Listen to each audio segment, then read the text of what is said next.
Every morning to do list prepare చేస్తాం. Emails, meetings, deadlines, groceries, ఇలా చాలా రకాలు పర్ఫెక్ట్గా ఆర్గనైజ్ చేస్తాం.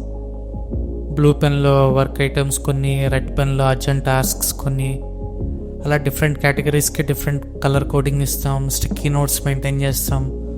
ఇలా చాలా చేస్తూ ఉంటాం మనం డైలీ. కానీ ఒక క్వశ్చన్, ఈ లిస్ట్లో నువ్వు ఎక్కడ? సెల్ఫ్ని ప్లాన్లో పెడుతున్నామా, లేక సెల్ఫ్ని లాస్ట్లో పోస్ట్ పోన్ చేస్తున్నామా?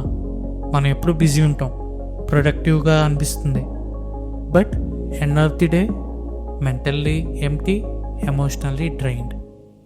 టు డూ లిస్ట్లో సెల్ఫ్ కేర్ అనేది ఉండాలి. ఒక 10 minutes వాక్, ఒక కప్ కాఫీ సైలెన్స్లో, ఒక ఫ్రెండ్తో కామ్ టాక్, ఇవన్నీ టైం వేస్ట్ కాదు, మైండ్ని రీసెట్ చేసే బటన్స్ ఇవి. మనకి పవర్ బ్యాంక్స్ ఉంటాయి ఫోన్స్ని ఛార్జ్ చేయడానికి, కానీ మనసుకి పవర్ డ్రైన్ అయ్యాక రిలీజ్ అవుతాం ఐ నీడ్ ఏ బ్రేక్ అని. డైలీ షెడ్యూల్లో నువ్వు లేకపోతే లైఫ్ స్లోగా రొటీన్ అవుతుంది. So next time to do list రాయడం స్టార్ట్ చేస్తే ఒక కేటగిరీ యాడ్ చేయండి. దానిలో బ్రీత్, రెస్ట్, స్మైల్ ఇవి యాడ్ చేయండి. బికాస్ లైఫ్లో టాస్క్ కంప్లీట్ చేయటం ఒకటే గోల్ కాదు, సెల్ఫ్ని కంప్లీట్గా ఫీల్ అవటం చాలా ఇంపార్టెంట్.